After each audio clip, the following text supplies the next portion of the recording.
Hello दोस्तों।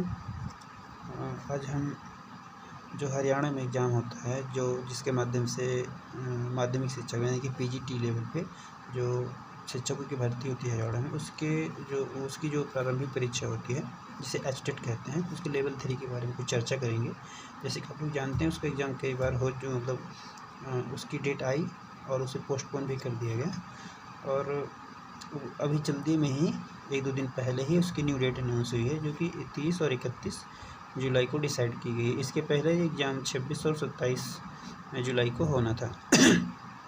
तो इसमें जैसा कि आप लोग जानते हैं, जो लोग इसकी प्रिपरेशन करें उनको पता होगा कि एचटेट लेवल 3 पीजीटी लेवल का होता है। जो +2 के टीचर बनते हैं उनके लिए प्रारंभिक एग्ज़ाम होता है। तो इसका जो सिलेबस होता है उससे 4 भागों में विभाजित किया गया है, जिसमें पहला भाग है जिसका भाग 1 है बाल विकास और शिक्षा शास्त्र। इसमें 30 प्रश्न होते हैं क्योंकि इसमें 1 से 30 प्रश्न तक इसमें लिया जाता है। उसके बाद दूसरे भाग में इसमें भी 30 ही प्रश्न होते हैं जो कि इसका भाषा वाला पोर्शन होता है, जिसमें 15 प्रश्न जो है हिंदी भाषा का होता है, 15 प्रश्न जो है अंग्रेजी भाषा का होता है। और भाग 3 जो होता है इसमें भी 30 ही प्रश्न होते हैं। इसमें इस भाग 3 को सामान्य अध्ययन के रूप में जाना जाता है। इसमें जो है 30 क्वेश्चन 3 भाग में विभाजित होता है, जिसमें 10 प्रश्न जो होता है वो मात्रात्मक योग्यता का होता है, यानी कि जो गणित से संबंधित कुछ क्वेश्चन आते हैं उससे रिलेटेड होता है।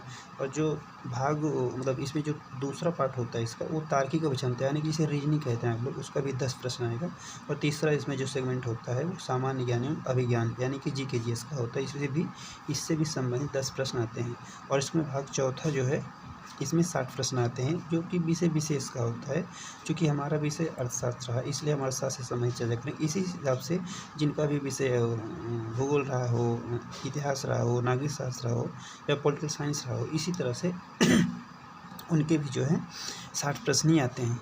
तो अब इसलिए देखें कि जैसे कि आप लोग जानते हैं जो भी तैयारी कर रहे हैं वो लगभग तैयारी अपनी कंप्लीट कर चुके हैं। तो बचे हुए दिनों में वो किस हिसाब से प्रिपरेशन करें ताकि वो अच्छे से नंबर अचीव कर पाएँ। अब से आप लोग जानते हैं जैसे भी आप लोग बीएड किए होंगे तो बीएड करने के दौरान देखे होंगे कि अगर आप बीएड किए हैं तो ये पहला पोर्शन जो है जो कि 30 क्वेश्चन आता है। इसमें 30 मैक्सिमम लोग जो बीएड किए हैं वो इसे अच्छे से पढ़े होंगे ठीक ठाक ढंग से। अगर नहीं भी पढ़े होंगे तो इसका अब भी अभ्यास 20 दिनों में आप प्रैक्टिस सेट के रूप में अगर इसका क्वेश्चन आंसर करते हैं तो भी ठीक किया जा सकता है। वैसे जनरली होता है कि जो लोग बीएड किए होते हैं उनका लगभग ये पोर्शन तैयारी होता है और थोड़ा सा अगर ध्यान दे देंगे तो ये 30 क्वेश्चन में से मैक्सिमम या मिनिमम 20 से 25 क्वेश्चन के बीच में रन कर सकते हैं। तो आप इस पर फोकस कीजिए, यानी कि 30 क्वेश्चन में से आपको 20 से 25 क्वेश्चन आ ही जाना चाहिए। उसके बाद हम भाग दूसरे पर चर्चा करेंगे तो ये भाषा पोर्शन होता है। इसमें भाषा पोर्शन में क्या होता है कि जैसे आप लोग देख रहे हैं इसमें 15 प्रश्न जो होता है वो हिंदी से होता है, 15 प्रश्न जो है अंग्रेजी से होता है। अब मान लीजिए इसमें जिनका भी दोनों तैयार है भाई, जिनका हिंदी भाषा भी तैयार है और अंग्रेजी भाषा भी तैयार है, उनके लिए बहुत ज़्यादा प्रॉब्लम नहीं होने वाली है। लेकिन जिनका मान लेते हैं थोड़ी देर के लिए कि उनका अंग्रेजी भाषा पे पकड़ नहीं है तो अपना हिंदी भाषा वाला जो पोर्शन है इसे खूब अच्छे से तैयार करें ताकि 15 में से मैक्सिमम कम से कम 12 से 14 के बीच में इसे पाने की कोशिश करें। और चूँकि इसमें माइनस मार्किंग नहीं है तो सारे क्वेश्चन करना है, कोई दिक्कत नहीं। फिर भी आपकी जब पकड़ मजबूत रहेगी अपने विषय पे या जो भी सेगमेंट इसमें दिया गया है तब आप उसमें अच्छे से अचीव कर पाएंगे। इसी हिसाब से अंग्रेजी देखते हैं, मानते जिनका अंग्रेजी पोर्शन नहीं उनको अंग्रेजी पर उनकी पकड़ जो है अच्छी नहीं है तो इसे थोड़ी देर के लिए डिनाई कर सकते हैं, तो छोड़ सकते हैं और इस पे ज़्यादा फोकस कर सकते हैं। क्योंकि करना तो सभी को इसको भी अब करेंगे, लेकिन जैसे आप मान लेते हैं अंग्रेजी में नहीं पकड़ बना पाते तो हिंदी को इतना मजबूत करिए कि आप इसमें से कोशिश करिए कि 12 से 14 जो है क्वेश्चन इसमें से सही हो जाए। बाकी करना तो इसे भी है, इसमें भी ऐसा नहीं कि आप करेंगे सारे क्वेश्चन आपकी गलत ही हो जाएंगे, कुछ ना कुछ उत्तर इसमें भी सही होंगे जो आपको अंक प्रदान करेंगे। अब हम चले आते हैं इस पर भाग 3 में जो सामान्य अध्ययन का है। अब इसमें क्या देखा जाता है कि जैसे कुछ लोगों का गणित पे उनकी पकड़ नहीं होती है तो क्या करें, गणित को थोड़ी देर के लिए हटा सकते हैं। उसके बाद जैसे जो भी कंपटीशन की तैयारी कर रहे हैं उनकी रीजनिंग भी मान लेते हैं ठीक ठाक ही ढंग से रहती है तो आप रीजनिंग पे पकड़ बनाइए।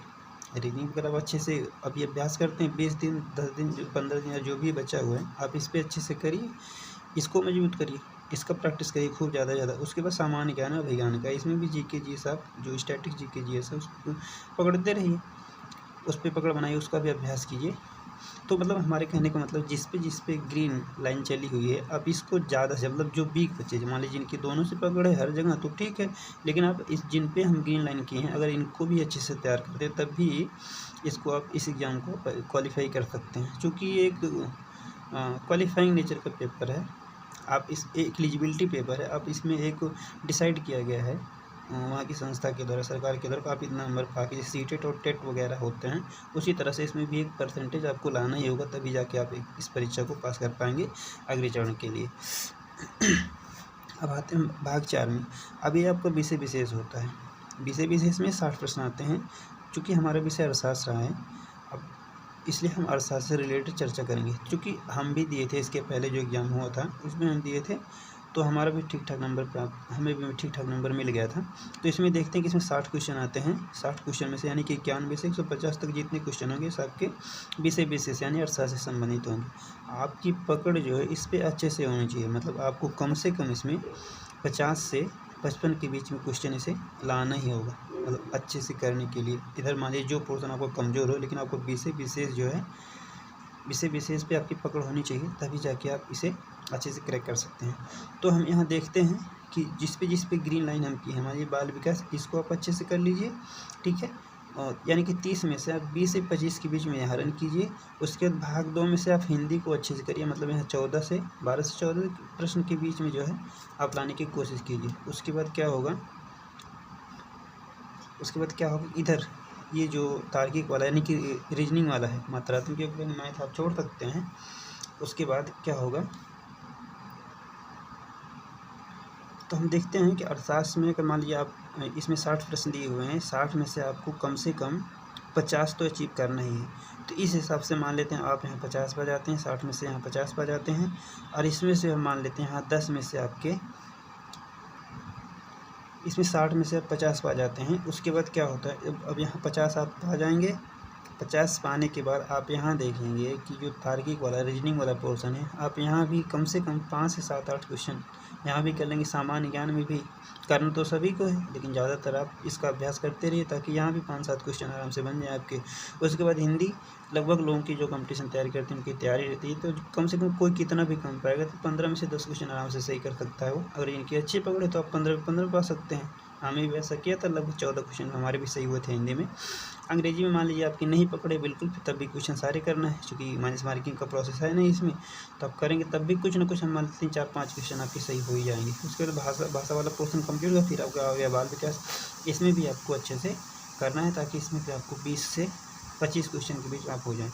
इसीलिए अब इन सब को देखते हुए ऐसा करेंगे आप जैसा हमने स्ट्रैटेजी बताई है, क्योंकि इसके पहले हम भी दिए थे एग्ज़ाम में हमारा भी 150 में से लगभग 103 क्वेश्चन सही हुए थे। जो कि अब इसमें आप एक चीज़ जानते हैं कि यहाँ क्वालिफाई करने के लिए अब सिर्फ हम जनरल की बता रहे हैं, 150 में से 90 क्वेश्चन जो है आपको सही करना होगा, तभी जाके आप इस एग्ज़ाम को क्वालिफाई कर पाएंगे। और हाँ, एक बार आप इस एग्ज़ाम को क्वालिफाई कर लेते हैं, इसकी वैलिडिटी 7 साल की होती है। तो 7 साल में जितने भी एग्ज़ाम होंगे हरियाणा पीजीटी के +2 के, वहाँ आप बैठ सकेंगे, उसकी अच्छी तैयारी कर सके मेंस की। उसके बाद उसमें आप अपीयर करके उसे क्वालिफाई करके वहाँ की जो है एक अच्छी जॉब है पीजीटी की, उसे प्राप्त कर सकते हैं।